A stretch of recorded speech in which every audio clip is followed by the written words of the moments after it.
Start a video. Hello everyone, and welcome back to the channel. Today, we're journeying to a place that exists in a unique space between worlds, a place of sanctuary and struggle. We're heading to Wat Tham Krabok in Thailand, home to a resilient community of Hmong people whose stories are woven with threads of hope, despair, and an enduring spirit. Imagine living in a place you can call home, but one that isn't officially yours.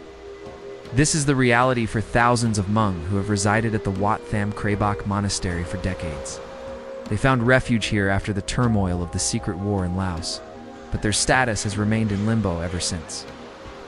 They are not Thai citizens, and for many, the dream of resettlement in countries like the United States has either passed them by or remains an elusive hope. Let's take a walk through the narrow, winding paths of this community. What you see isn't a temporary camp. It's a town that has grown organically over years of uncertainty. Houses, built from whatever materials were available, stand close together, a testament to the community's resourcefulness. The air is filled with the sounds of daily life, the laughter of children playing, the sizzle of food cooking over open fires, and the constant hum of conversation in the Hmong language. But beneath this surface of normalcy lies a deep-seated loneliness. Many of the elders here carry the heavy weight of history. Remember their homes in the mountains of Laos, a life that was violently uprooted. They are disconnected from their ancestral lands and the younger generations. Born and raised within the confines of the monastery, often feel a different kind of disconnection, longing for a future and an identity that seems just out of reach. Without citizenship, opportunities are severely limited. Access to formal education outside the community is difficult, and legal employment is nearly impossible. This creates a cycle of poverty and dependence that is incredibly hard to break. The main source of income for many families comes from creating intricate Hmong embroidery, or pajnabe. These beautiful textiles, rich with cultural symbolism, are sold to the occasional tourist or visitor. Each stitch tells a story not just of their culture, but of their fight for survival. As you walk through the village, you'll see women gathered together, their hands moving with practiced skill, needles dancing across fabric. This is more than just a craft, it's a lifeline. It provides a small income, but more importantly, preserves a vital part of their heritage and provides a space for community, a time to share stories, and a way to cope with the stresses of their daily existence. The men often take on whatever manual labor they can find, inside or outside the camp, working for meager wages in a constant effort to provide for their families. The children here are bright and full of energy, just like children anywhere else. They run through the alleys, their games echoing against the concrete walls. Within the community, they have their own schools, run by volunteers and elders, where they learn to read and write in Hmong and Thai. But as they grow older, the reality of their situation becomes clearer.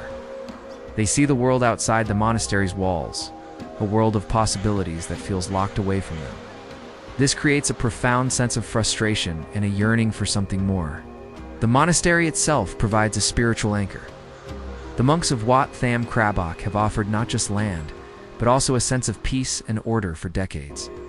The temple is a central part of life, a place for ceremonies, festivals, and quiet contemplation. This spiritual foundation gives many the strength to face another day, to hold on to hope when despair seems to knock at the door. Hope is a complicated word here. For some, it's the faint possibility of resettlement, of one day joining family members in America, Australia, or France. They clutch onto letters and faded photographs, symbols of a life they dream of. For others, hope is more immediate. It's the hope for a good harvest from their small garden plots, the hope that their children will be healthy, or the hope that they can sell enough embroidery to buy medicine or school supplies. And then there's the despair. It's the quiet acceptance that this might be all there is. It's the pain of watching children grow up without the rights and opportunities others take for granted. It's the loneliness of being stateless, of belonging everywhere and nowhere at the same time. This constant uncertainty takes a mental and emotional toll that is impossible to measure. Yet, what is most striking about the Hmong of Wat Tham Krabok is not their struggle, but their incredible resilience. They have created a functioning society against all odds. They have preserved their language, their culture, and their dignity in the face of immense hardship. They find joy in small moments, a shared meal, a traditional song, a successful market day. Their story isn't just about a forgotten group of people in a monastery in Thailand. It's a universal story about the human need for a home, for identity, and for purpose. It challenges us to think about what it means to belong, and what our responsibilities are to those who have been displaced by conflict.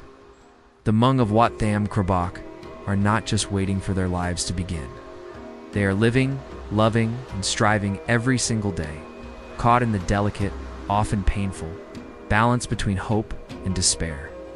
Their spirit is a powerful reminder of the strength of community and the enduring will to survive. But beneath this surface of resilience, a deep sense of struggle and loneliness took root.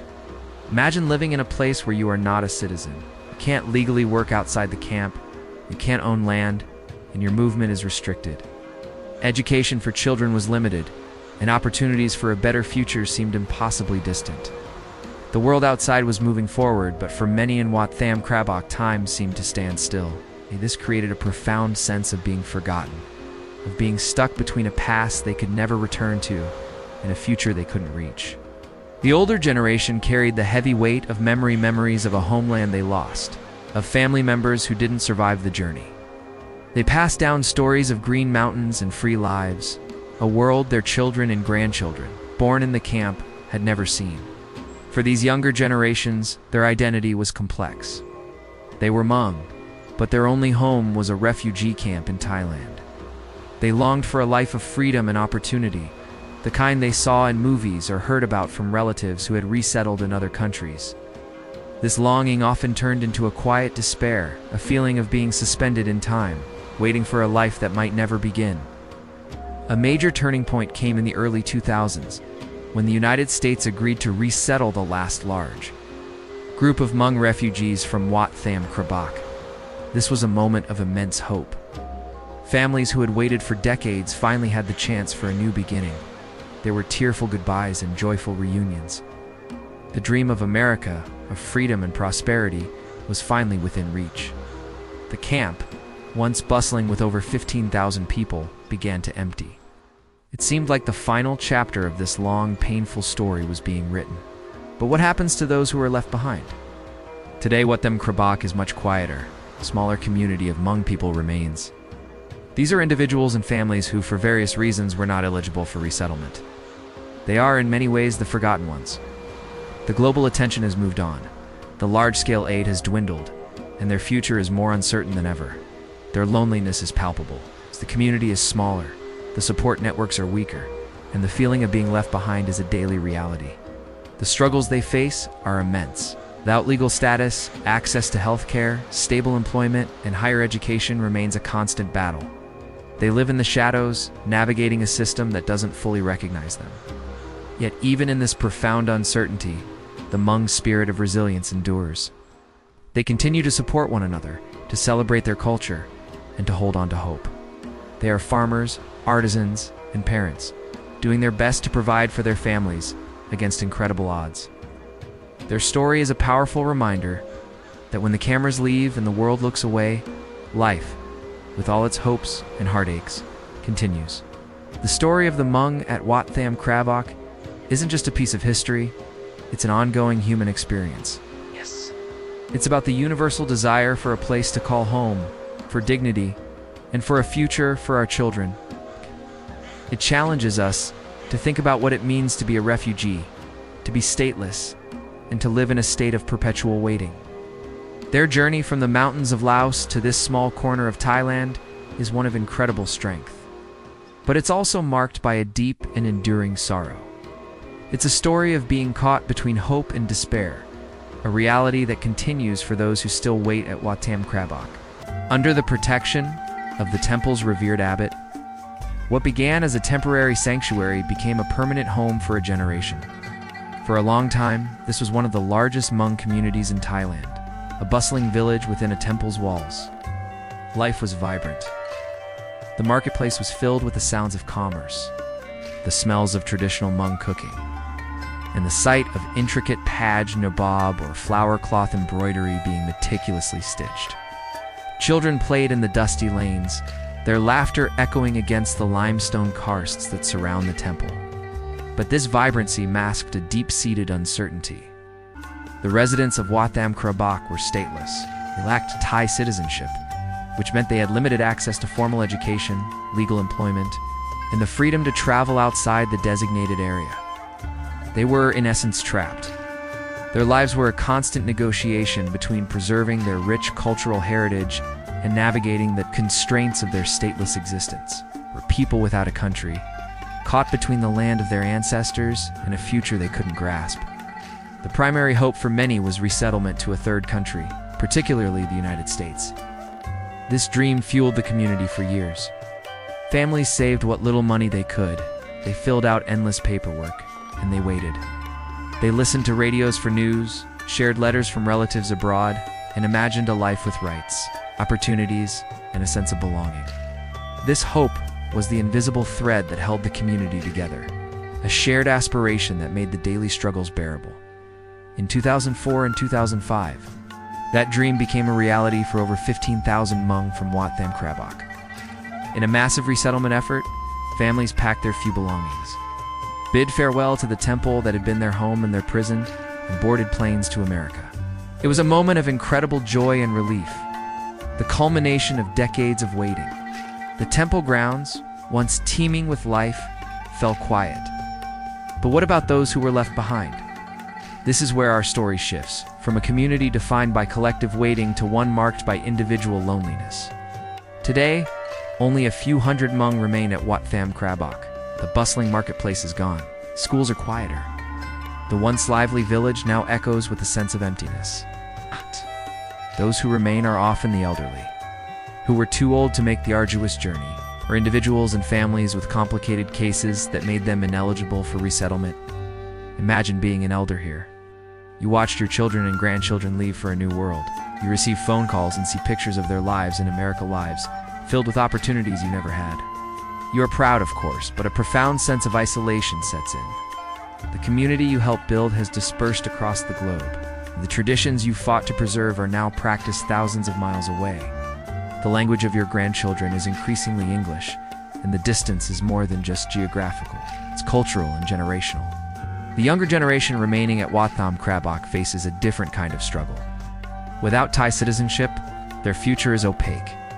They see their peers outside the temple attending university, pursuing careers and building lives with a sense of security they can only dream of. Their world is confined to the temple grounds. While some have managed to gain more legal status over the years, many are still navigating a complex bureaucracy. The fight for basic rights, for an identity card, for the ability to simply be recognized is a daily battle. Yet, even in this quiet despair, the spirit of the Hmong people endures. You can still see it in the careful tending of a small vegetable garden, a patch of green life coaxed from the rocky soil. You can see it in the skilled hands of an elderly woman, still weaving the intricate patterns of Paj Naboob, preserving a piece of her soul in thread. And you can hear it in the stories they share, stories of war, of escape, of survival, and of a home that exists now only in memory. Life at Wat Tham Krabok today is a paradox. It is a place of immense natural beauty, surrounded by serene mountains, yet it holds so much human struggle. It is a Buddhist temple, a place of peace, yet for its Hmong residents, it has been a landscape of profound uncertainty and anxiety. It is a story not just about the Hmong, but about the universal human condition, about what it means to be stateless, to wait for a future that may never come, and to find hope in the most desperate of circumstances. The fate of the remaining Hmong at Wat Tham Krabok is still being written. Their numbers are small, and their voices are often unheard.